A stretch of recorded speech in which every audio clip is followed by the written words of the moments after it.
Hi, in this video, we want to take a look at item response theory, confirmatory, multidimensional item response theory models. Okay, so the idea of item response theory is that we are using factors as the predictor variables in a logistic regression model. All right, so now remember, factors are our estimation of under the hood variables that we cannot observe directly. So for example, something like intelligence. So we can observe the output of intelligence, like how well someone performs intellectual tasks, but we can't directly measure intelligence. We measure how well they do on those tasks. And we believe that there is some feature underneath the hood that we cannot directly get our hands on that is driving the output that we see. Well, multi-dimensional item response theory, what we're doing is we believe that there are multiple latent variables, multiple factors that are driving the results of test results. And what we want to do is that since this is confirmatory, I already have a model. So I believe that there are latent variables and I have a connection between those latent variables, the factors, and my actual observed data. Okay, so what I want to do is I have this model, I have the connection between the data field and the latent variable. What I want to do, I go out, I run the test, and I want to see how well does my predefined model connect to the observed data that I get. Okay, so exploratory multidimensional item response theory, in that situation, we don't know what those factors are. We don't know the connection between our test data and the latent variables. And what we're doing in exploratory, we're trying to find what those connections are. Here, I already believe I know what the connections are, and I want to evaluate, is my preconceived model a good model fitted on this data?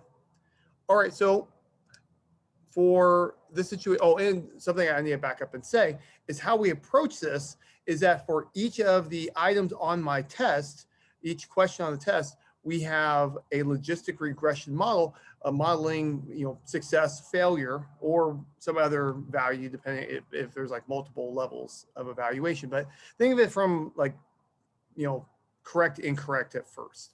So if it's a correct, incorrect response, I'm modeling how well the student will do on each individual question with the factors that we generate, that we use to estimate the latent variables. And so I've got, for each individual question, I have a logistic regression model, and I have multiple factors that are being the predictors for each of those. And we're using the same predictors for every single question. Now we might tinker with that a little bit, but potentially we could have every predictor in every question's response. Okay, so what I'm gonna do, I'm gonna load my data. And so we're gonna use the adult self-transcendence inventory. And this is self-report scale measuring complex target construct of wisdom. And our belief that there are 5 dimensions to this. We have self-knowledge and integration, peace of mind, non-attachment, self-transcendence, and presence in the here and now, and growth. All right, so these, we believe, are the latent variables that are under the hood that we cannot directly observe. And someone has gone out and they've designed a test to evaluate these 5 factors. There's 5 latent variables. All right, so what we've done, we've gone out, well, not we, but the data, the people who generated the data, they went out and they asked people questions connecting to each of these 5 latent variables. And so they have, with each question, they intended to ask one of the latent variables. So example, the first question, the goal is to evaluate peace of mind. All right, so I often engage in quiet contemplation. The person who wrote that question believes that this connects to the peace of mind latent variable. Question number 2, I feel that my individual life is part of a greater whole. The person who wrote that question believes that this question is driven by the results from self-transcendence. I don't worry about other people's opinion of me. The person who wrote that question believes that the results are going to be the output from the non-attachment latent variable. And I can keep going down the list and so on. So you can see that each one of these questions for our model here, for our preconceived notions about the latent variables, each question corresponds to exactly one latent variable. And so there are no questions that correspond to no latent variables, and there are no questions that connect to more than one latent variable. All right, so that's going to be important in how I define my model. Potentially, I could mix things up. I don't have to use every single question, and I could have questions connect to multiple if I potentially wanted to. So there's a whole list. And we also, in the data set, we also have gender and group as covariates, but here we're not going to use those. Potentially, we could though. All right, so I'm going to load my data. It's from the MPsychoR package, which is the R package connecting to the textbook, Modern Psychometrics with R. And this the code is modified from the GitHub page for the R package. And I'm going to reduce down the data set to just the question item. So really, I'm getting rid of gender and group from my data because I just want the values that are from the questions themselves.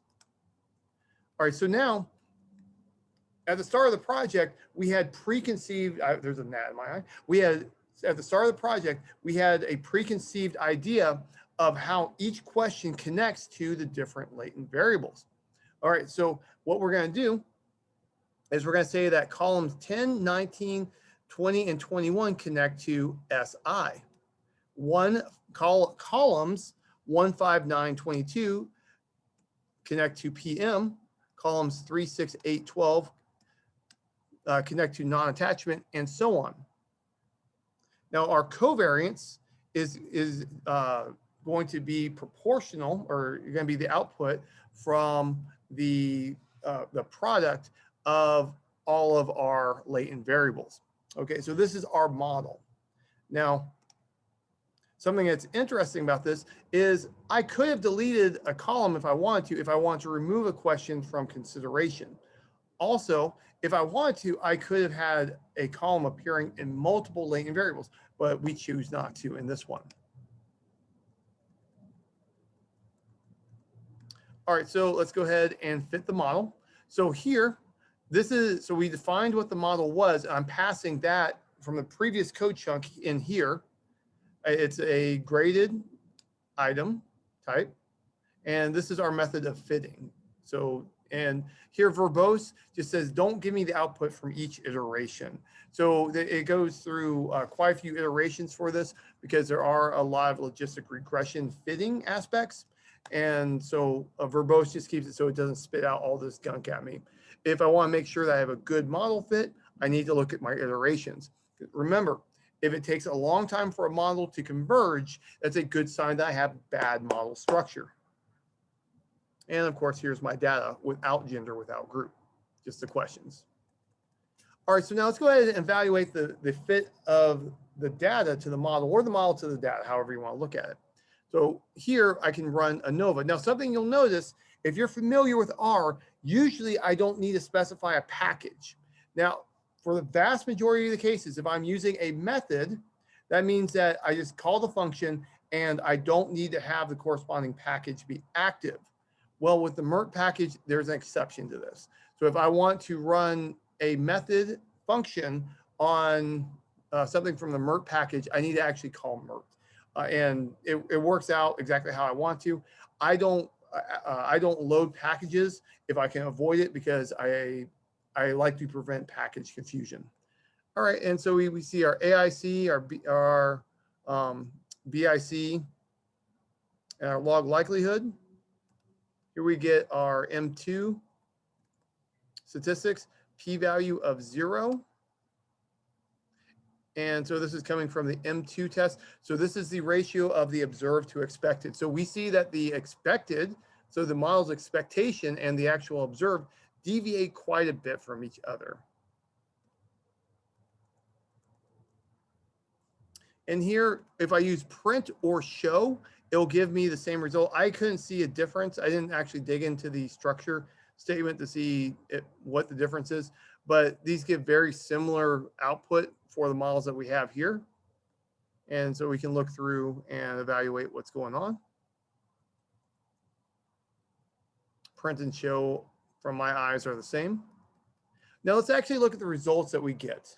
So one thing that we can look at the correlation. So if I run the summary function, and once again, I'm putting verbose to false because I don't want it to have a whole bunch of iteration outputs, spit out. That now I actually looked at it when I was preparing for this video, but it's just a lot of stuff. It's a lot to look at. It distracts you, so I kept it out. If you want to run it, just run it on your machine. And so we can see that our latent variables are not linearly independent of each other. So they have correlation between them. And so in this case, for our model, we're accepting of this because we did not restrict this out. If correlation is a problem for the situation I'm in because of subject matter knowledge, I can see that there's a problem with my model. So for example, PM and PG have a 0.77 correlation. So in my personal rule of thumb, if I see 0.7 or above, that's pretty substantial. So I'm looking at this. If I don't want correlation between factors, between latent variables, then I have an issue with this model. Now here we can look and see, we look at the rotations, and as I look through, got decent size, so we want things to be about the same magnitude of each other. When I look at, let's see, 18, you'll notice that it's actually a negative value and it's pretty small. So I get the impression that we should remove 18 from the PG latent variable. It might be that it really should be with another latent variable. It might be that the question should not be considered for modeling for this purpose. Now here we can look at the coefficients if I want to actually start digging in. And so we can see what the values are for each individual one.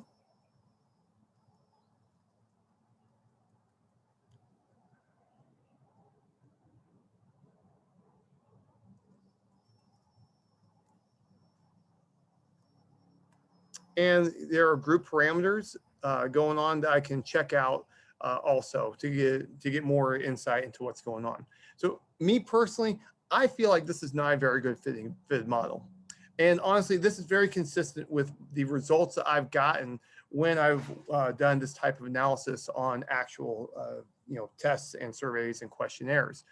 A lot of times subject matter experts have a belief about what the latent variables are. And a lot of times my experience is that they don't they intuitively know certain things are correct, but when you get mathematically precise, things don't quite match their understanding. And that's very consistent with my experience.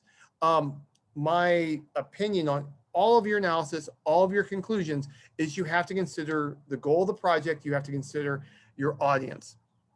So for me, I usually, if I run this type of things, honestly, when I see something like this, I probably wouldn't report it because the subject matter experts the times I've done this type of work really were not receptive to having their work they attacked the messenger, they attacked the results instead of being, oh, this is informative.